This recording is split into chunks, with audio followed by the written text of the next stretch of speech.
Schools are now beginning to think innovatively, finding and exploring new ways of teaching students. They're taking the initiative and showing that you can teach, you can engage, and you can succeed in creating kids that will not only survive but succeed in the future. The challenge going forward is how can we afford to expand those opportunities to more schools, and how can we remove the bureaucracy to allow these schools to thrive.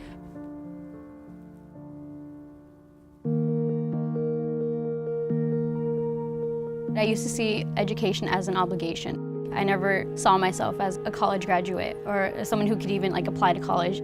My dad's side of the family, they're all just really bad people. So I grew up believing that that's who I was meant to be. I was meant to be a dropout. It wasn't until I came to Humanitas that I realized that education was an opportunity for me to better myself. There are teachers out there who cared about me as a person and who cared about what happened to me. They were rooting for me, and that they were gonna do whatever they could to care about me as a person instead of just as a student. We are a school built around continually recognizing the humanity of our students and working to achieve self-actualization. And that's the foundation. We're all in this process together, we're all growing together, we're all looking to be our best selves. I need my students to see themselves in an asset-driven mentality and that they can break that cycle and become who they want to be. It's not something that's been determined for them by their economic class. Pilot schools have always been teacher-influenced and teacher-led. They are the ones who see the trauma and the experiences of our students, and they see that first. If you're not giving your teachers the ability to have that level of influence in your school, then you can't possibly be connecting to your students. What's been really innovative about our school is how they have systemically put these values into place. So for example, each adult on campus adopts 2 to 3 kids. And so we really look at the student needs. Here, I am one of every single classroom that's working to empower our kids. The teachers are making sure that their students are understanding that we matter. In the classrooms, they give us surveys and we tell them what our love language is. And mine is words of affirmation. And so the teacher, when she's speaking, she's not only speaking to the class, but she makes eye contact with me and says little words that make me feel like I matter. Our school operates very differently than a lot of schools in that the interdisciplinary instruction is the foundation of how we set up our work. We were reading about World War II. In history, we were learning about World War II. In art, we were looking at pictures and art from World War II. You're not jumping around from one class to another, completely forgetting the stuff. They make everything kind of connect. It makes it so much easier for a concept to grasp in our mind and to let it marinate. You can't just step out of class and forget it. The academic program at Humanitas is really focused on viewing the world through a lot of different lenses. I do a lot of LGBTQ work. I do a lot of Black and Latino cultural pride because I need my students to understand that they're important. It's about embracing us and embracing our backgrounds. I went to a school in Granada Hills where it's predominantly white, and it felt really segregated and we weren't a part of the school. But at this school, we celebrate our culture. For Dia de los Muertos, they decorate to the max. My moral imperative is to help them understand that they should demand respect and change and that they are capable of that. I don't give my students a voice, they have one already, but I help give them opportunities to articulate that voice. This school instills in us a new identity. They show us that the future is possible for us, that we're not meant to be dropouts. They show us just how great we can turn out if only we applied ourselves. That's really the vision of the whole school. It's about giving you the capacity and the tools to be the best person that you can be when you bring those tools out into the community. We don't just want them to be educated. We want them to be socially conscious. We want them to understand compassion. We want them to understand that education is more than just about grades, that it is not transactional, but rather it's transformational. I want to actually go to college now. I want to have a brighter future. I want to get my master's degree. I want to have that higher education because I want to change that statistic that just because we're a minority doesn't mean we're any less than anyone else, This school has shown me so much of the opportunities that I can have if only I believed and I saw the potential in myself that they saw in me. Just last week I got my first college acceptance, And that was really cool, and like I ended up crying, and like I was really excited because, I don't know, it wasn't really a reality for me until I came to this school.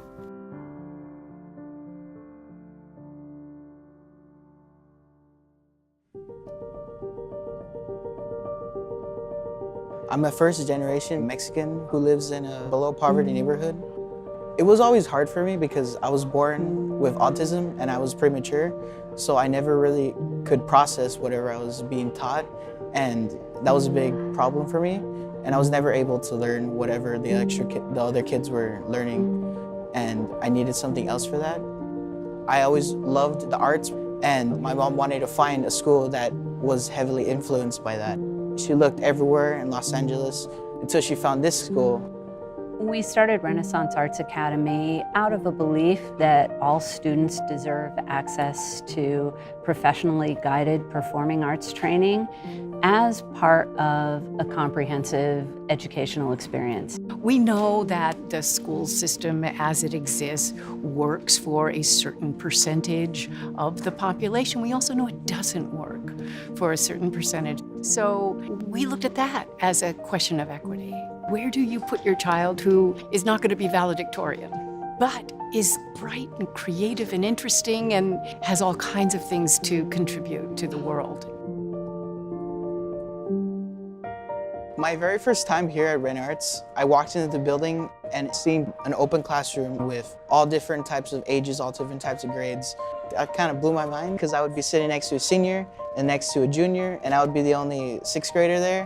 One of the things that mixed age groups does is you don't hit the end of the year and you say, I'm done with that. You continue the next year in mixed age groups. You continue to work. That long learning arc is what enables us to structure learning on such an individual basis because it takes course over several years with essentially the same team of faculty who get to know a student over multiple years.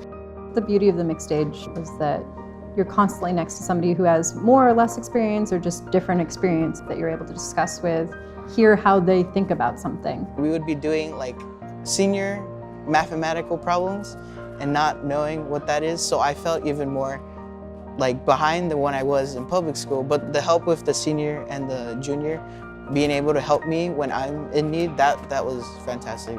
We trust that they're always learning, and we assume that they're capable too.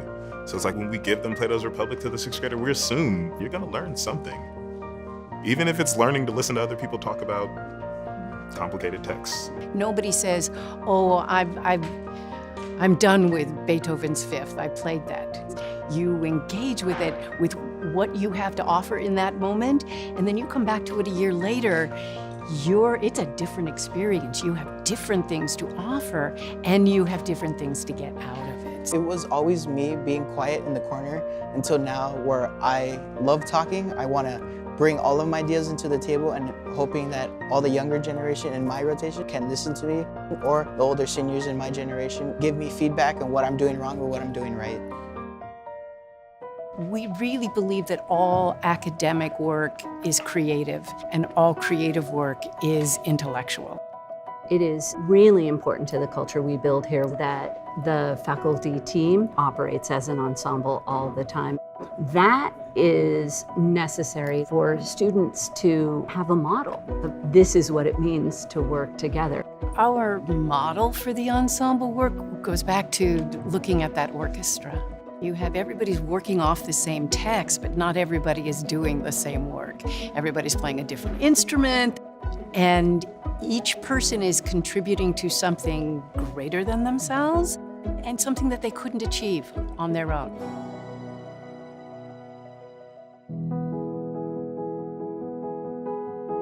I grew up in South LA. Growing up here is kind of hard. You don't have much opportunity like other people. I struggled in school. I went to school maybe 4 times out of a year, and that's not really good. I was tired of how teachers were treating me and how I wasn't getting enough support. So I decided that I wanted to come to a different school. Our mission here at Rice High School is to help students move forward in whatever capacity they can. We aim to serve those students that have grown up not necessarily having the same circumstances or the same resources that many others have had. It's a privilege to just be a student and to just have to worry about your academics. And that's just not the case with any of our students. It's not an option for them to just focus on school from 9 to 4 and not think about all the other things that are going on in their lives. And so we realized that for the school to really be responsive, we had to create a space where they could bring their full selves in. RISE was created to accommodate foster, homeless, probation, parenting youth so that it can be an individualized education plan to accommodate to what their life entails. Some of our students have to be out, let's say, for a week and a half. At another school, they're a week and a half behind. RISE is able to have them start off where they left off. We don't expect them to drop everything and be able to jump into a math class, but asking them, do you need to meet with your case manager? Do you need to meet with your counselor? What is it that needs to happen so that you can kind of be able to focus in math class? And how do we prepare your teachers to create a trauma-informed environment so you're not being triggered while you're there? A big piece has been putting students in the forefront of the hiring process. So having hiring symposiums where students are really discussing candidates and professionally interviewing them and trying to understand how they felt when the person was teaching. That has been a really cool process, I think, and has brought some really incredible people to the table that are here for our kids every single day. Our mission is to make sure that these students, number one, have goals, and number two, that we help them achieve them. It's asking students what it is that they want to accomplish. Never mind what the system has told them they need to accomplish, what their parents have told them, what other teachers have told them. Teachers in my previous schools didn't really seem to care about the students that were struggling. They more so cared about the students who were already succeeding. But here at RISE, they focus on everyone equally, and everyone is in different paces. Individualized education works for these students because it gives them a choice. It gives them options. After we look at the credits, we ask the student, what is your goal? Do you want to go to a 4-year university? Do you want to go to a 2-year transfer? Do you want a vocational education? Do you need to go to the workforce? Or sometimes do you need to continuously work while you're at school? And then once we ask those questions, we kind of figure out which roadmap is best suited to meet that student's need. We are independent study, but one of the differences that I've seen is that we actually create it to be like a traditional school environment. Independent study schools are just, I show up, I get a packet, but here it's like, no, you actually are cared for. You get to make relationships with friends and also with adults. The students are not used to seeing a whole bunch of adults who actually care for them every single day. The difference in this type of independent study is what's really drawing them in because they need the relationship. That's the biggest piece that the students are actually drawn to. They gave me so much support even when I didn't want to come to school, when I felt like this is too much work, I can't do this, I'm really not going to do this. When I got here, I had emotional issues and I didn't really want to be around anybody. But my teachers found a way to break that. We're serving about 150 students right now. We actually have a mental health team that consists of 5 different individuals. That's an incredibly large mental health support team for a school of our size, and they're still maxed out because they really are checking in with students all day, every day. Because of them is that I got out of my shell. I started to do my work. I started coming to school every day. In a year, I finished 3 years of English, 2 years of science, 2 years of math, 3 years of history, and it was pretty hard. Education is one of the only spaces where we don't think about customer satisfaction. And so we're consistently asking students to meet this bar and come to us. And so it's adults asking for our needs to be met. And then when they're not met and then students that succeed, it's their fault. And I think it's more of an all call for mindset around these youth and how incredibly talented they are that they are here and that they're coming every day. There should be more schools that let students advocate for themselves, that provide emotional and educational support, because sometimes we don't have that in our household. Sometimes it's difficult for us to find a place where we feel safe, where we feel like we can be ourselves, where we feel like we can be the best us we can be.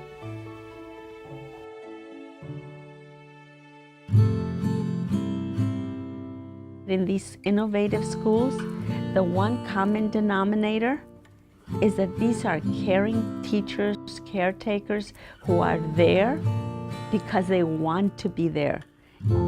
All an individual needs is someone to believe in you, to think of you as someone special.